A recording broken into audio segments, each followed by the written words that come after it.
Olá, pessoal do quinto ano, bom dia. Sejam todos bem-vindos nesta manhã de terça-feira para a nossa aula de História. Você vai pegar o livro Ético e abrir no capítulo 2, que temos como tema nesta manhã a força da união. Em conteúdos anteriores, nós já estudamos sobre essa questão, onde as pessoas se mobilizaram coletivamente para lutar contra os seus direitos, Como tem um ditado popular que a união faz a força. E as pessoas sempre que se reúnem, coletivamente para lutar contra os seus direitos, reivindicarem, muitas das vezes são atendidas, E na imagem aqui ao lado, para darmos início, existe aqui grupo de crianças, com cartazes dizendo não ao trabalho infantil, reivindicando contra esse importante tema, Que lugar de criança é na escola, criança brinca, criança trabalha, nem pensar. Então, para iniciar o nosso conteúdo falando, sobre essa reivindicação contra o trabalho infantil. Mobilizações sociais no Brasil. Em diferentes momentos da história, muitas pessoas não ficaram de braços cruzados e agiram em busca de melhorias. Sozinho, o indivíduo tem poucas chances para conseguir atender suas demandas. E realmente, só uma pessoa não tem nenhuma chance, de lutar contra os seus direitos. Mas quando existe uma grande mobilização, de muitos grupos coletivamente, muitas das vezes são atendidos, as suas reivindicações. E agora nós vamos conhecer 3 episódios da história brasileira que contam com ações coletivas em busca de melhorias. Primeiro, a Conjuração Mineira, que nós vamos aprender nesta manhã, a Revolta da Vacina e o Movimento das Diretas Já. A Conjuração Mineira. Por mais de 300 anos, o Brasil foi uma colônia de Portugal. Era comandado pelo rei e seus representantes. Por pertencer a esse país, o Brasil atendia aos mais variados interesses desse reino europeu. Nós já sabemos, que no início o Brasil era totalmente independente de Portugal, 300 anos o Brasil foi dependente, Todos os seus direitos, os seus deveres que o Brasil poderia ter, até esse momento que eles não podiam, Porque eram totalmente dependentes de Portugal. Mas com um grande movimento que houve, o Brasil se tornou independente e passou a ter os seus próprios direitos, Como a história vocês já conhecem. E na Conjuração Mineira, pessoal, nós vamos destacar aqui Tiradentes, que vocês já ouviram falar, que ele é considerado um herói nacional. Na época da Conjuração Mineira, ele foi julgado como um traidor do governo português e por esse motivo foi condenado à morte. Tiradentes, ele lutou bastante, pessoal, contra os direitos, das pessoas de Minas Gerais, que ele lutava. Ele percebeu que os impostos, que o governo português dava sobre esse grupo de pessoas não era normal. Daí ele passou a mobilizar, lutar contra esse direito. Foi contra o governo. A finalidade que teve foi a morte, Tiradentes foi condenado à morte porque ele foi um traidor, assim como o governo português falou, contra essa questão aí de Tiradentes. E uma famosa rebelião que ocorreu no ano de 1789, na antiga cidade de Vila Rica, que hoje é Ouro Preto, Minas Gerais, que foi a Conjuração Mineira. Na ocasião, escritores, funcionários públicos, comerciantes se revoltaram contra os pesados impostos cobrados pelo governo português na exploração do ouro e diamante. Esse foi um dos grandes motivos, que levaram a essa rebelião contra o governo português, que daí deu o nome de Conjuração Mineira. E o objetivo, pessoal, principal dessa rebelião, porque ele queria transformar Minas Gerais em uma república independente, Ele queria que Minas Gerais fosse liberto, nesses grandes altos juros, impostos que Portugal tinha sobre Minas Gerais. Essas pessoas se mobilizaram e começaram a lutar pelos seus direitos, reivindicar totalmente os seus direitos, Então, o grande objetivo da Conjuração Mineira foi essa questão aqui, tá? E agora nós vamos ver um pouco sobre a Revolta da Vacina, que foi no ano de 1904.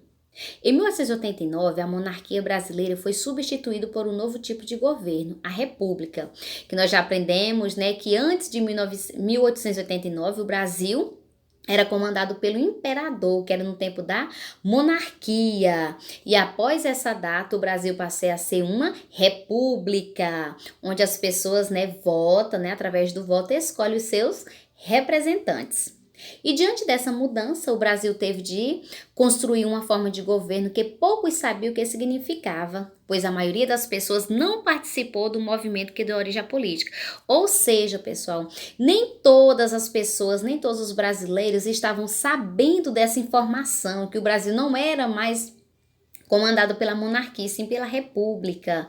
As pessoas que viviam na zona rural não tinham essas informações, porque os meios de comunicação, né, nessa época não existiam ainda. Então, apenas as pessoas que moravam na cidade tinham essas informações. Então, nem todos alcançaram e nem participaram desse grande movimento que deu origem a essa política. E o presidente Rodrigues Alves, junto com o prefeito Pereira Passos, ele ordenou que reformas urbanas fossem feitas no centro da cidade do Rio de Janeiro. E seu objetivo com essa reforma era modernizar a capital.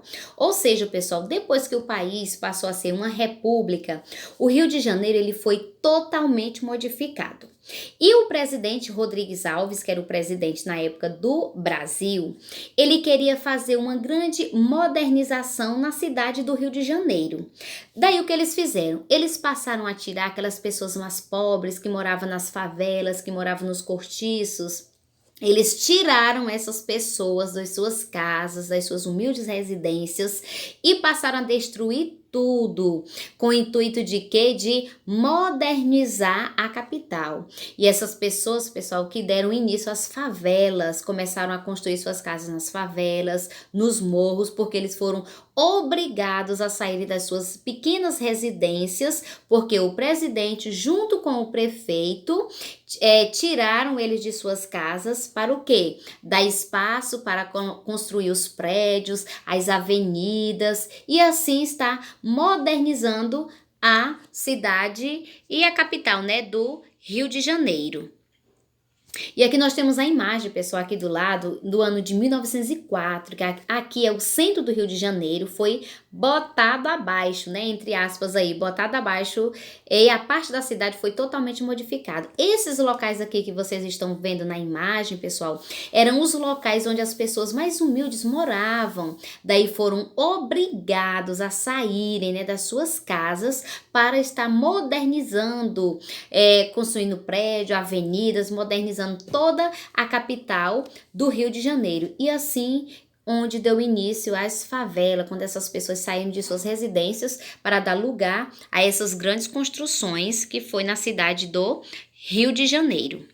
E o prefeito Pereira Passos, com a autorização do presidente da República, obrigou toda a população a se vacinar.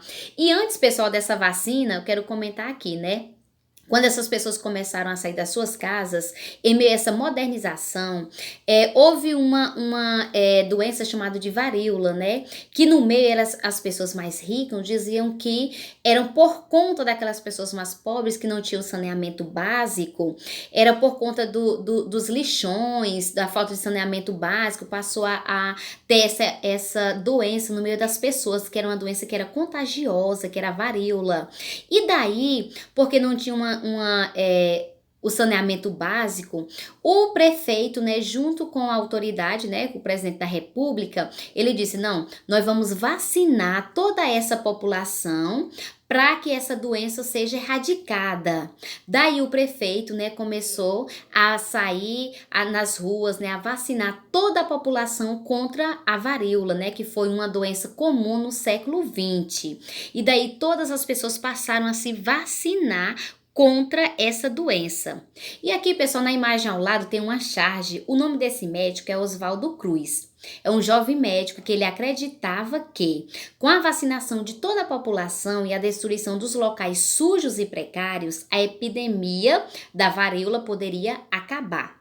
Esse médico Oswaldo Cruz, ele teve um grande destaque, que foi através dele que essa vacina começou a circular no meio da população do Rio de Janeiro, né?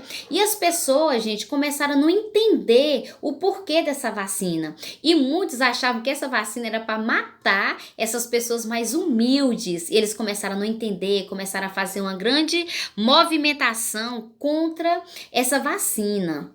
E olha aqui, ó, revoltada contra as reformas da cidade e a campanha da vacinação forçada, a população do Rio de Janeiro realizou protestos, fez barricadas e atacou prédios e veículos do governo. E esse movimento ficou conhecido como Revolta da Vacina.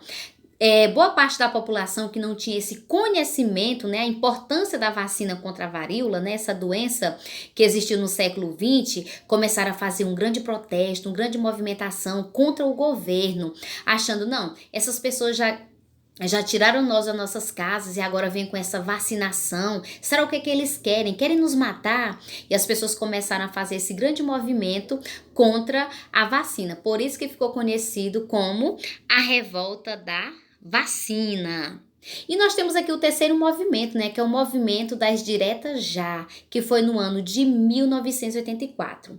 Esse ano, pessoal, foi um ano assim bem complicado para o nosso país, que foi no ano de 1964 até o ano de 1985, o Brasil viveu seus maiores pesadelos, né, vou falar assim, que foi a ditadura militar, um ano cruel, muito cruel, pessoal, foi 21 anos de muita crueldade, que onde os militares era quem governava o país, que mandava, que era essa ditadura militar, pessoal, um tipo de governo antidemocrático e autoritário, ou seja, as pessoas não tinham nenhum direito, né? As pessoas não tinham direito de protestar, não tinham direito de falar nada.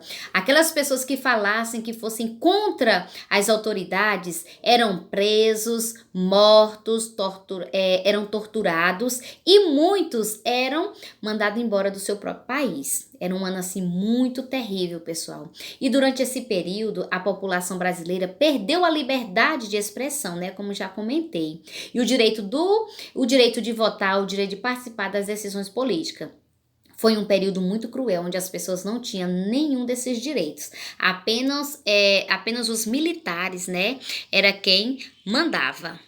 E olha só, em meio a essa movimentação das diretas já, que foi já no final da década de 1970, uma parte crescente da sociedade brasileira começou a perceber que os diversos problemas que o Brasil enfrentava como consequência da política exercida pelo governo militar.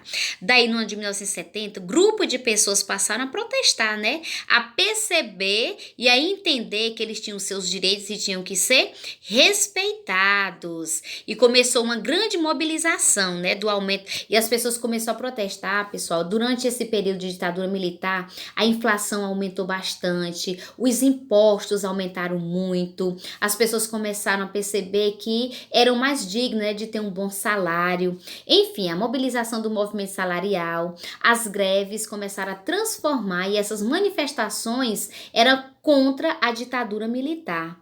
E, no entanto, o grande movimento que ajudou a derrubar a ditadura militar foi esse, tá, pessoal? No ano de 1984, a ditadura militar começou a enfraquecer, a perder o seu poder, que no ano seguinte, né, a ditadura chegou ao fim. E olha só, eu queria compartilhar com vocês essa imagem aqui, pessoal, é quando as pessoas começaram, né, aí lá onde os presidentes, os militares iam lutarem contra os seus direitos e contrariando a população das grandes cidades brasileiras, saiu às ruas em passeadas para pedir eleições diretas. Esse movimento ficou conhecido como Diretas Já e contou com as manifestações de centenas de milhares de pessoas, os políticos, sindicalistas, atores, músicos, escritores, jornalistas, estudantes, enfim, pessoal, foi um grande movimento que houve para enfraquecer a ditadura militar. E embora as manifestações tenham sido significativas, essa proposta não foi aprovada e o presidente seguinte foi eleito indiretamente. Estava aberto, porém, um novo caminho para a democracia em nosso país. No ano de 1985, a ditadura militar chegou ao fim. A eleição, né, que mesmo que indireta, de um presidente civil. Então, mesmo com essa grande movimentação, pessoal, das diretas já, a população não teve um objetivo positivo, mas no ano seguinte, que foi em 85, a ditadura militar chegou ao fim. E o Brasil passou a ter um presidente civil, onde era eleição direta, as pessoas vão lá na urna e escolhem os seus representantes. Ok, meus amores, foi o nosso conteúdo nesta manhã, né? A força da união, quando as pessoas se mobilizam para lutar contra os seus direitos e serem atendidos, ok? Releia novamente o nosso capítulo 2 da nossa disciplina para responder as páginas 19, 22, 26 e 27. São 4 páginas, mas estão bem simples para vocês responderem, tá? Releia novamente, tá, meus amores, todo o conteúdo, tá bom? A atividade deverá ser respondida e enviada até o dia 10/11, que será na nossa próxima aula, na terça-feira. Ok, meus amores? Tchau, tchau e até o nosso próximo encontro.